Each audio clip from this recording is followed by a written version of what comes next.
Ever since the debut of Hideo Kojima's Metal Gear in 1987, this tactical espionage action series has been at the vanguard of one revolution in the gaming medium after another.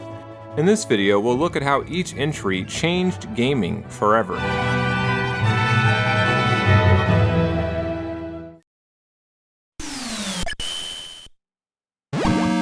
It was 1987 when the original Metal Gear debuted on the MSX.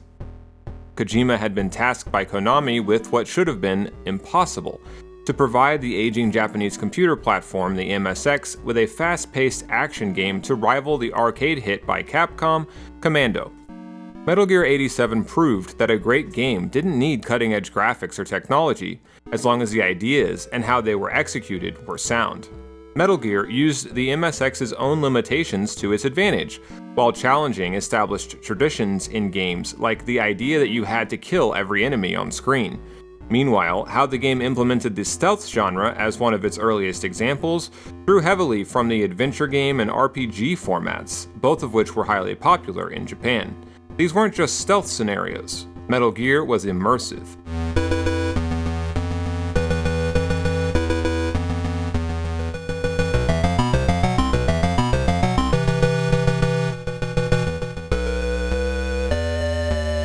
The game was one of survival, where gathering and saving supplies was necessary to stay alive. All items and weapons had to be first located and stolen from the enemy, which brought a thrilling tension to the cat and mouse dynamic between you and the sentries. All of this was really unique.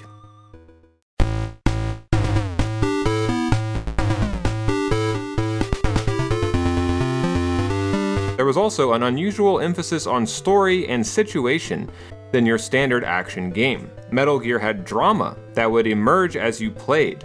Infiltrating an enemy base called Outer Heaven and playing as rookie Foxhound Special Forces Commando Solid Snake, you had to get intel by rescuing POWs, and in perhaps a nod to World War II, working with a local resistance movement currently fighting a civil war against the mercenary enemy army.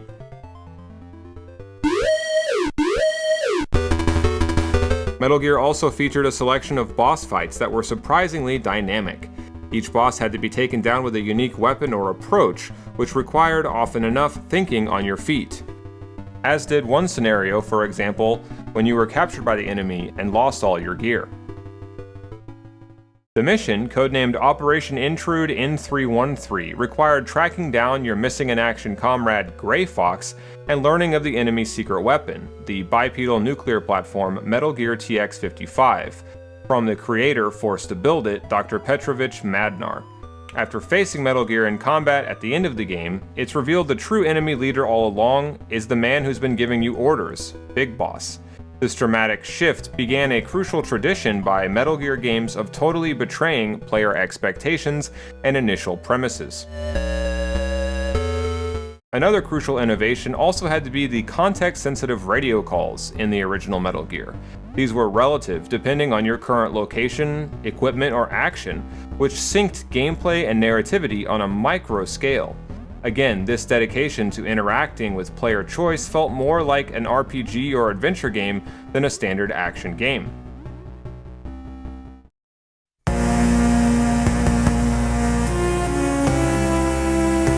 After Metal Gear came 1990's Metal Gear 2 Solid Snake.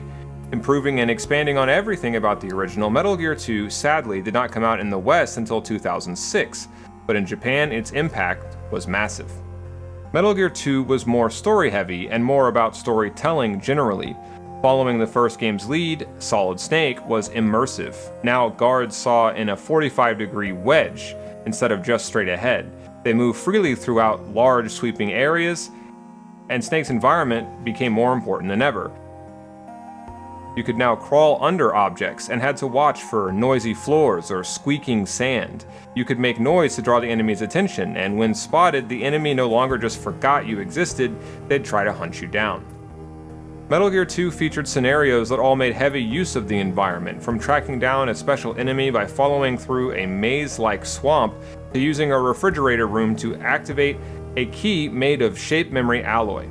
The sheer number of unique ideas implemented in this game further demonstrated that games didn't have to stick to one specific genre. Metal Gear 2 arguably foresaw the rise of genre hybrids today, but in a very unique way that seemed more like the creation of an auteur than just another game creator or company. Much like its big brother game, Kojima's earlier cyberpunk adventure Detect-em-up Snatcher, Metal Gear 2 could only have originated from this designer. The idea that games could do more than simply cater to consumer demand but have a personality and express a specific creative vision was greatly furthered by Kojima with Metal Gear 2. 1998 brought, of course, the first Metal Gear Solid. MGS1 was by far the most influential game in the series before then. But what made it so important to the medium? Well, MGS1 was released at a time when 3D console games were still brand new. The conventional approach in story-heavy titles, like in, say, JRPGs, was to use the Sony PlayStation for pre-rendered cinematics, which could push the visuals far beyond what was possible from rendering in real time. But drawing from Western action games like Tomb Raider, MGS1 rejected this pre-rendered cutscene format completely. Everything in the actual game was fully 3D and rendered in real time. Though this meant character models lacking eyes or mouths, the mixture between story and gameplay was much more seamless. This Kojima dubbed digital fusion. It would be the future for the entire game's medium, something still evident in games made even from today. Another huge design choice in MGS1 followed from digital fusion. If the character models weren't going to look as good as in a pre-rendered cutscene, the dev team, KCE Japan, realized there was one thing that real-time 3D could do much better than pre-rendered scenes: atmosphere. Borrowing from the basics of earlier Metal Gear games, MGS1 tried to put you in its every moment. It pulled you in with attention to detail, lighting, and sound. MGS1 was a different approach to the genre of action-adventure, one that tried to immerse the player completely in an exotic, if not barren and remote locale. From the mice in the ventilation shafts to the frozen doorways atop snow-capped spires and cavernous passages through Alaskan permafrost, Shadow Moses Island was almost a character of its own. The exclusive use of voice acting, meanwhile, was a major revolution of its own. Anticipating the modern trend of game remakes somewhat, what few who played MGS1 in the West realized was that MGS1 was in many respects a soft remake of Metal Gear 2. The writing and plot differ, but many of the scenarios in MGS1 are pulled straight from its predecessor, and the immense amount of voice acting in MGS1 was only technologically possible thanks to an audio streaming technique the dev team first pioneered while working on their previous non-Metal Gear game, Policenauts. Both Policenauts and MGS were revolutionary approaches to making what everyone in the industry by the late 90s were now after, the coveted cinematic game. MGS1 also borrowed more than ever from Kojima's adventure games, and their innovative format that he had called the multi-process story. The multi-process story was in effect about filling the game with details that varied from one style of play to another, and by MGS1, the format of an action-adventure stealth game allowed the multi-process story to achieve revolutionary new ground. MGS1 and its paradigm of digital fusion combined story and gameplay, narrative and interaction like no game before. It also introduced Western players to Kojima's signature directorial style, with the game's many fourth wall breaks and ton of secret details. And by introducing the concept of an in-game player ranking, as well as special items that you unlocked in what today we might call New Game Plus, the devs gave players gameplay incentives to replay MGS1 over and over again until every secret and item was obtained. But the MGS combo of story and action gameplay did conflict somewhat with the wider role of games as software. A story can only be enjoyed at most a handful of times, whereas the technician-like controls of MGS meant it took a long time to get them down. To fix this, apart from those incentives that I just mentioned, KCE Japan created VR Missions, a separate game mode, which featured standalone scenarios more like Mario levels. These were all about gameplay, and VR Missions would make a reprise in later MGS expansions and re-releases. MGS1 brought together a dramatic story, political themes, and compelling detail-oriented gameplay like no game before it. It was easily one of the single most influential video games ever made. There was a Citizen Kane-like aspect to MGS1 in that its creators achieved the impossible simply by not knowing it was supposed to be impossible in the first place. Because most of the developers were young and inexperienced, they approached making MGS1 in unorthodox, outside-the-box ways, and that was part of what made it such a masterpiece. But KCE Japan didn't stop there. Next came 2001's Metal Gear Solid 2: Sons of Liberty. MGS2 went against the standard approach to video game sequels by being a direct continuation of the story of its predecessor. Yet, to appeal to new players as well as veterans, MGS2 used a bait-and-switch tactic that abruptly changed protagonists and settings a fifth of the way through. By its end, MGS2, an incredibly subversive game, was an explicitly postmodern one as well, one that set out to both question and celebrate the very notion of a Hollywood sequel. The PlayStation 2 brought, via the DVD format, games and movies onto a single platform for the very first time, and MGS2 was built largely around this historic shift in the status of games. MGS2 was developed as the so-called Hollywood game, and this informed not only the story, themes, and presentation, but how it was designed. With full real-time 3D for the most part now the new norm, developers tended yet again, like during the era of pre-rendered cinematics, to focus on character faces and bodies, with large numbers of polygons. This left dialogue scenes looking nice up close, but it also meant that environments would look comparatively less detailed and less immersive. MGS2 reversed this trend, making faces and character models less detailed and environments and atmospheres more. The result was simply stunning. Light reflections seemed, by 2001 standards, almost photorealistic. Every single environment was incredibly finely detailed, and how differently the same area could look from, say, morning to afternoon, or from a rainstorm to a sunny, clear sky, gave MGS2 an almost simulation aspect few if any rival game could match. This detail-oriented, immersive design approach fit the genre of sci-fi espionage action perfectly, and it drastically influenced the medium for many years to come. 2004's Metal Gear Solid 3: Snake Eater debuted near the end of the PS2's life cycle. Could KCE Japan, newly renamed Kojima Productions, really reinvent the wheel 3 times in a row? Absolutely. Drawing inspiration from Rockstar's period piece game, GTA Vice City, Snake Eater adopted for its setting the height of the Cold War. The year was 1964, hot on the heels of the JFK assassination and the Cuban Missile Crisis.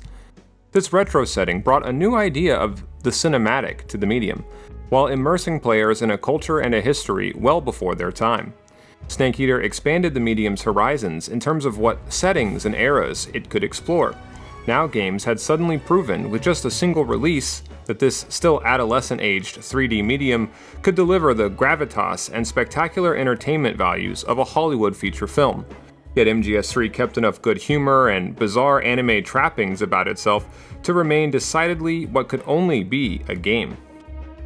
For a series already known for its memorable boss battles, MGS3 was perhaps the ultimate expression of the very concept of the video game boss fight. Each bout was especially open-ended mechanically, and impactful psychologically.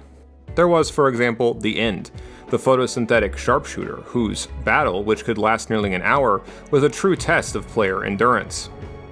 And in a game with nothing but standout bosses, the biggest boss of them all, the biggest maybe ever, was of course Joy, also known simply and fittingly as the boss.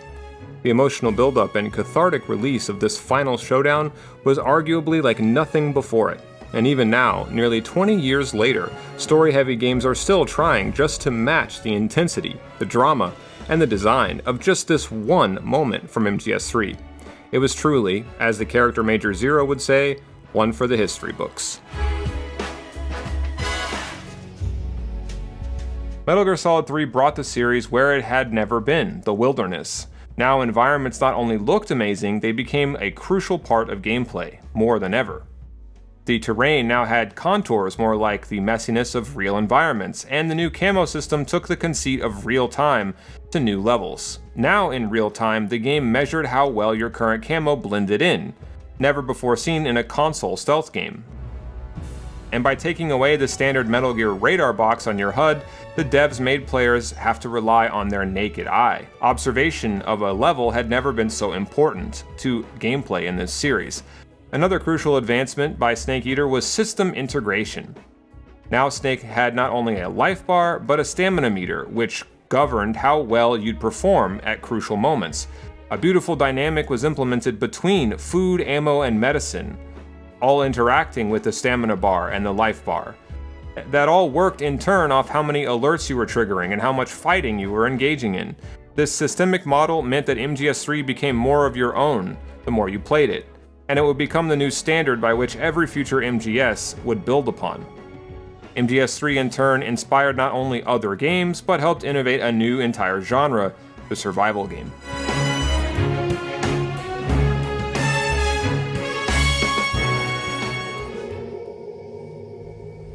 2008's Metal Gear Solid 4 Guns of the Patriots developed this systemic structure further through its so-called war economy. Now a form of economics and currency entered the equation, with how well Snake was paid for recovering guns depending on how quiet that specific region was. This you could approach not just by sneaking undetected, but also by intervening in the game's many ongoing proxy wars on one side or the other. You could also simply use these conflicts to your advantage in other ways, in a dynamic that totally turned conventional stealth gameplay on its head. No longer behind enemy lines, now Snake had to slip through active war zones. And the combat design in MGS4 as a result took a major shift towards FPS elements.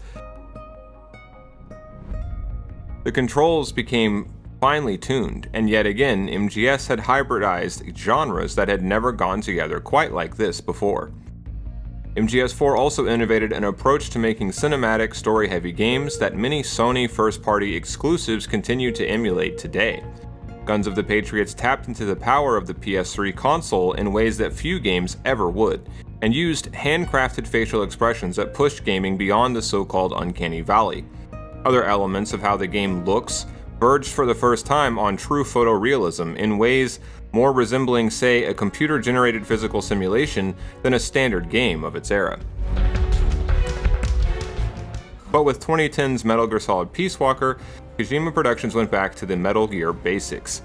Better graphics on more powerful hardware could be a crutch, after all, inhibiting innovation, and with Peace Walker, Kojima Productions set out to prove it, just like with the original Metal Gear. Being on the PSP, Peace Walker utilized its format to an extensive degree. The game was broken into episodes like a TV show and made great use of headphones. These features were well suited to the PSP as a kind of 21st century gaming equivalent to the Sony Walkman that people could use to enjoy games in short snippets, say on the train on the way to school or work. And when Peace Walker, along with MGS2 and 3, were remastered and ported onto the PS3 as the Metal Gear Solid HD collection, a system called transfarring that Kojima devised somewhat echoed the essential design behind the popular console today, the Nintendo Switch, in that the same game, Peace Walker, could be enjoyed both on the PSP and on the big screen, seamlessly transitioning from one platform to the other. But it was first with Peace Walker, and then the last Kojima-led MGS, the MGS-V games, Ground Zeroes and the Phantom Pain, that the series reached the pinnacle of its increasing implementation of systems-based gameplay. As you built up Snake's mercenary army in these games, new weapons and items would unlock for purchase, and these were directly linked to how you actually played the game.